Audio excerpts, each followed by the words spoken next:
Hello, everyone. It's Dr. B again, teaching the course. This is now Chapter 4, Part 2, and I will be doing that in a different way today. First, let me remind you, my full name is Dr. Madeleine Boskowitz. This is, I want to be me, but I don't know who I am, the guidebook. And I want to be me, the workbook, and I am using both books to teach this course. I also could remind you that if you go to the website www.iwanttobeme.org, you can get the free introduction to both of the books. It's about 80 pages long, and I think it's quite useful. Today is the last day that the I Want to Be Me workbook is discounted at 40% off. So if you haven't gotten it yet, please hurry up and get it before the price becomes much higher again. So in Chapter 4, I helped you explore the rules that are needed when you are a team in order to feel safe and reasonably comfortable, and also to be aware of what needs to be happening as you are now beginning in your early teens to become your own person, to make your own choices. Having rules, whether you chose them or not, is extremely important because we all need guidelines. I apologize for my voice. It's pretty hoarse today. So the second half of that chapter is about decision trees. And in Chapter 1, we looked at decision trees very quickly, but I told you not to worry about them because I was just showing them, and they look complicated and difficult, but they are not. They really are not. And they are useful and they're worth learning how to use. So I'm going to do this second part in actually two parts. One that I'm taping today in August as I'm preparing to teach, and the second part is a demonstration that I taped back in February. So if I'm wearing a woolen sweater, don't be surprised. This is a tape from 6 months ago. So decision trees, you will see how it isn't that complicated to build, and I build it in the book and I build it in the demonstration, how to choose the questions and how to start filling out the options yes and no each time. I also, in this second half of the chapter, covered and explained the decision trees that you saw in Chapter 1. And the most difficult one is the one that's for a dilemma. There was Shani's problem, whether to go to a party or spend time with a friend and study to be able to do well on a math test. And she was really torn between those two decisions. So it was important to look at how she would handle making such a decision and how things might turn out for her. So I certainly invite you to go back to Chapter 1 and to look at that because it is explained in great details. Decision trees are also useful to review past experiences. You'll say, well, the decision's already been made, so what for? But I think it's important to look at what the options really were and whether things turned out well or not. Why? Why did it not turn out well? What was overlooked? Maybe some possible problems. It is likely that possible problems were overlooked. So in Shanice's decision tree in Chapter 1, I do go over, let's mention the possible problems. And in my own decision, which is the one that I will be demonstrating how to build, you have to look at the possible problems, not assume that everything is going to go just the way you want it to. Unfortunately, it rarely does. So looking at possible problems involved in decision making is an excellent idea. And I would say that's actually the main purpose of the work of using the decision trees, to look at the hazards, look at the potential problems, and look at how likely you are to have an outcome that you want. Because obviously we don't want problems, we want positive outcomes. But so how to ensure that we can reach a positive outcome? What will it require? So with that said, I am going to finish taping this segment. As you know, I tape this into little pieces and add the segment. That's the demonstration for my decision tree. It was a decision that I had made now about 2 years ago. So when I wrote started writing the example for the workbook. Was it 2 years ago or a year ago? No, 2 years ago. 2 years ago. Okay, well, I'm going to let you enjoy it. So, and I will continue with chapter 5 next week. Take care.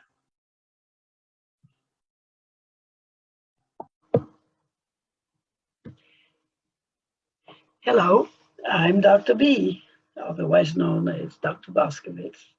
And as promised, I'm going to show you how to build a decision tree. In the book on page 84 or so, I picked my decision, the decision I had to make. So as promised, I'm going to show you how to go about building it. It seems very complicated, but you'll soon get the hang of it. So the important thing is to state the decision as a choice, whether it's yes or no. Then you take the yes branch. I assume you're looking at a blank sheet and filling it out as I go, if you wish.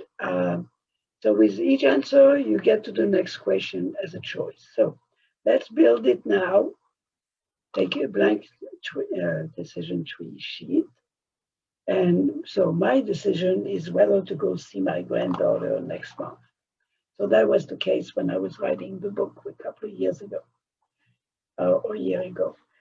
So at the time, as I said in the book, I'm trying to decide.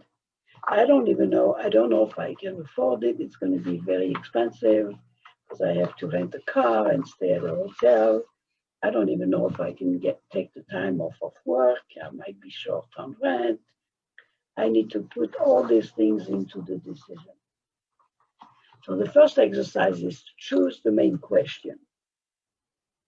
So you have 4 choices. Do I make the trip now? When will I go see her? Does she want me to visit?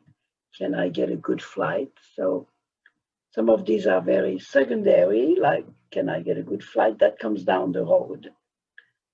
First, so the big question is, do I make the trip now? And I'm going to share my screen and continue talking, but show you how to do this.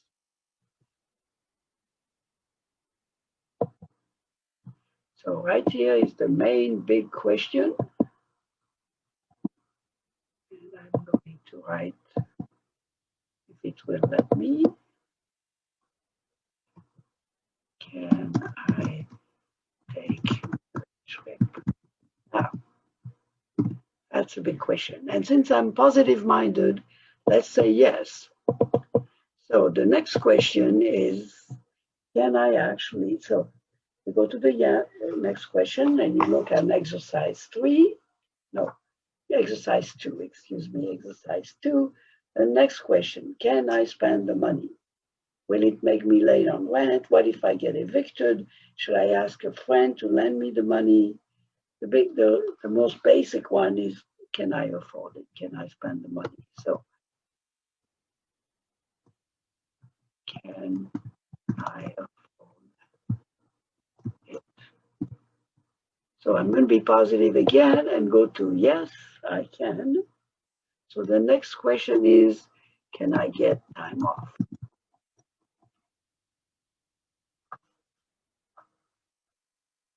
Because if I can't get time off from work, then I can't go. So now I know I can afford it, but can I get the time off from work? So let's be positive. Let's say yes. Start planning the trip.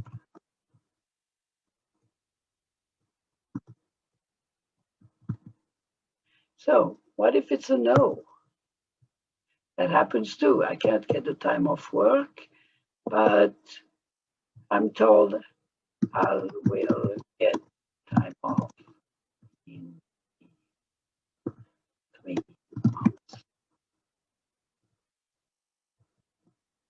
Okay, I guess I'm going to have to be patient. Let's go to the can I afford it? And so this is the next page, or the next exercise.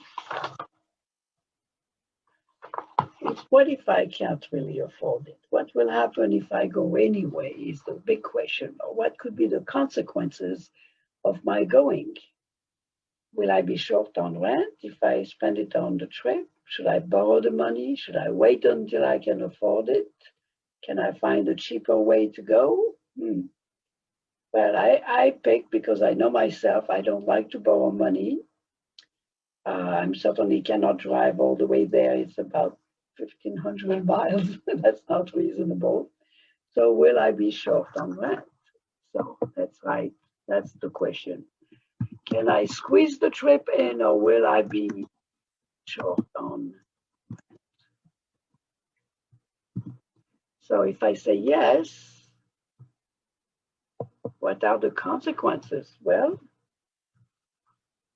let's say in the book I said, might be a yes. Maybe I'm already 3 months behind on the rent. So if I take off and go anyway, that's not very responsible. And what could happen? I might get evicted. And what if it's no? I'm not going to be short on rent. Then it's okay. Well, no, will I be short on rent? Yes, I might get evicted. No. But I still can't afford it. What do I put there? Because I can't really afford it. I won't be short on rent. I could write, will I be? Let's assume that I will be short on rent. No, I won't be short on rent. I can delay the. So she will take the payment late. Oh. Okay, so we're already halfway down. Now, let's say, well, there are plenty of reasons why I can't go. So this too, I can't get time off now. I might get evicted, so I better not. So I'm going to go to the no branch, and I'm not going to go now. So it's kind of sad and frustrating. I would have loved to go, but are there other options? What's the next question? This is exercise 7. Are there other options? Can I hope to go some other time? How can I make it happen? Or should I just give it up? So I think the ones I'm going to write, what are other options? So yes, there are positive. There are other options. I can. So my choices are: can save? Can I save money? Can I get an extra job? Do overtime? Borrow from a friend? My own answer is I will save the money. Save the money and go later. I go when I can. So can that work?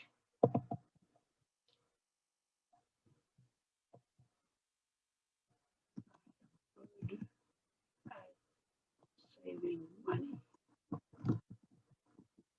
Okay, so that could work. No, I am saving money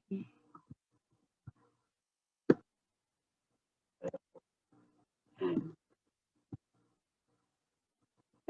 spend my other things.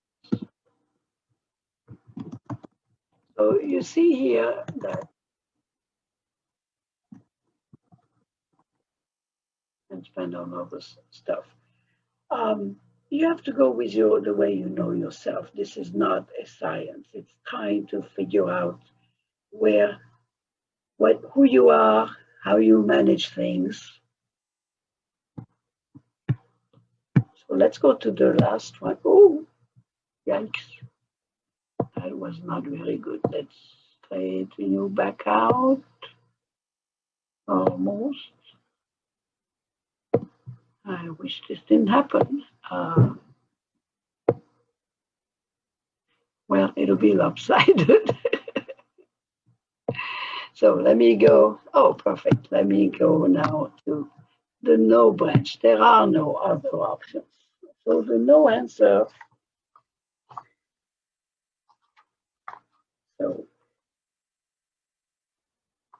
go to your exercise 8. If I concluded that there are no other choices, I could explore my choices a little further. So at the no answer, is this really the only chance to take the trip? So is this really only possible time? Yes, let's say yes. So I might, since I can't be, I want to write that as a question, only possible time, yes. So find substitutes.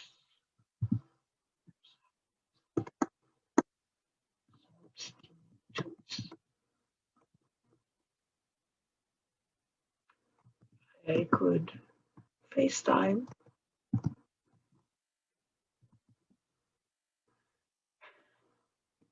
or if it's not the only possible time,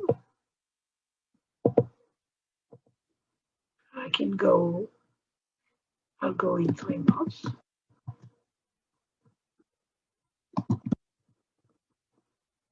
This one we already wrote, but that's all right. So it's really not the only possible time to go. She'll be there, and I can just go in 3 months. So it may be that then I will get time off and be able to go. So here is how I did it. And you can see it is not science. You have to go with your own hunch and listen to your voice about yourself and write down what is meaningful to you. So I think the next part, I'm going to bring it down to a smaller size so you can see all the pieces. Move it again. Move 3. It's very hard to manage this, but I think you're getting the gist of it, even though I was interrupted and stopped, but here it is. And I'm happy to show you and to accompany you through this difficult work.